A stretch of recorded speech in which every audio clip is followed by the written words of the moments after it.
नमस्कार, मैं सौरभ शुक्ला और आप देख रहे हैं न्यूज़ 18।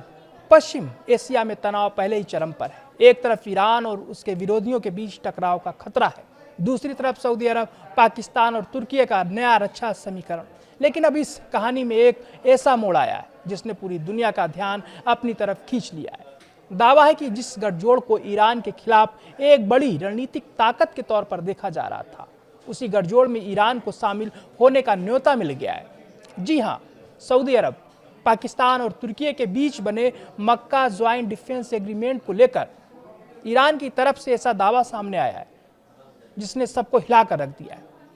ईरानी संसद की आधिकारिक समाचार एजेंसी खाने मिल्लत के प्रमुख मेहदी रहोमी ने दावा किया है कि तेहरान को इस गठजोड़ में शामिल होने का प्रस्ताव मिला है और इस पर विचार किया जा रहा है।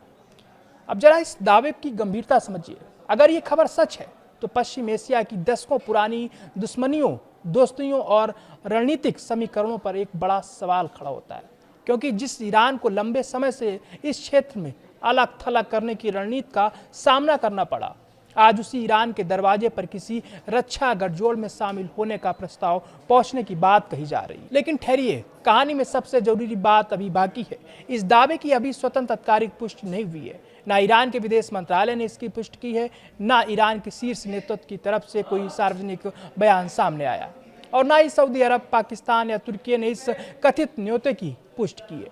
यानी खबर बड़ी है, दावा बड़ा है, लेकिन इसकी सच्चाई पर अभी मुहर लगना बाकी है। फिर भी सवाल उठना लाजमी है, अगर ईरान को वाकई न्योता दिया गया है तो आखिर क्यों?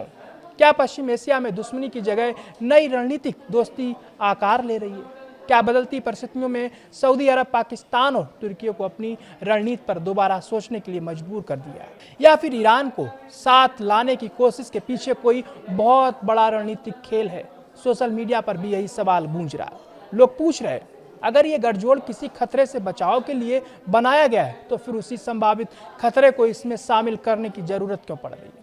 कुछ लोग तो यहाँ तक पूछ रहे हैं, अगर कल अमेरिका और ईरान के बीच टकराव होता है तो क्या इस गठजोड़ में शामिल देश ईरान के साथ खड़े होंगे? यानी एक कथित न्योते से सवालों का ऐसा तूफान खड़ा हो गया है जिसका जवाब आने वाले दिनों में पश्चिम एशिया की राजनीति को नई दिशा दे सकता है। अब बात करते हैं उस गठजोड़ की जिसे कई जगह इस्लामिक नाटो कहा जा रहा है। सऊदी अरब, पाकिस्तान और तुर्की के बीच बना ये रक्षा समझौता तीनों देशों के बीच सुरक्षा और आपसी रक्षा सहयोग को मजबूर करने की कोशिश के तौर पर देखा जा रहा है, और वहीं से मामला संवेदनशील हो जाता है, क्योंकि ईरान और सऊदी अरब लंबे समय तक क्षेत्रीय प्रतिद्वंदी रहे हैं। तुर्की की अपनी क्षेत्रीय महत्वाकांक्षाएं हैं, पाकिस्तान की अपनी सुरक्षा चुनौतियां हैं, और ईरान पश्चिम एशिया में अपनी अलग रणनीतिक ताकत रखता है।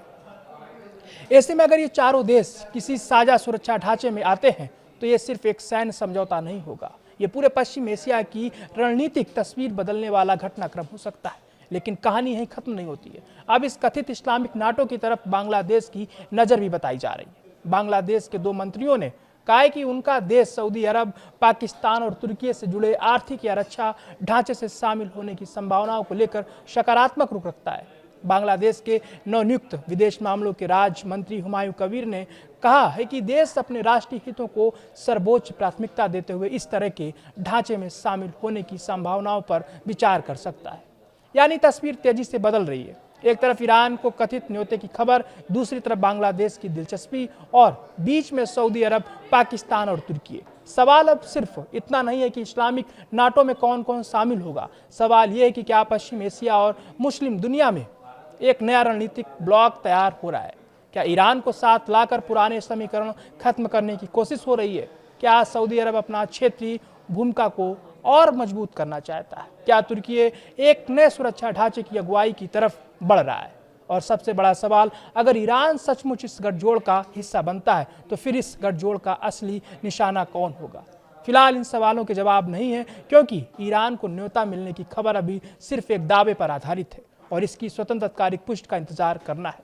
लेकिन इतना जरूर है, पश्चिम एशिया में अब सिर्फ मिसाइलें और हथियार ही नहीं चल रहे, रणनीति भी तेजी से बदल रही है। और अगर यह कथित न्योता सच साबित होता है तो समझ लीजिए मक्का से शुरू हुआ ये रक्षा समीकरण तेहरान तक पहुंचकर पश्चिम एशिया की पूरी सियासी तस्वीर बदल सकता है।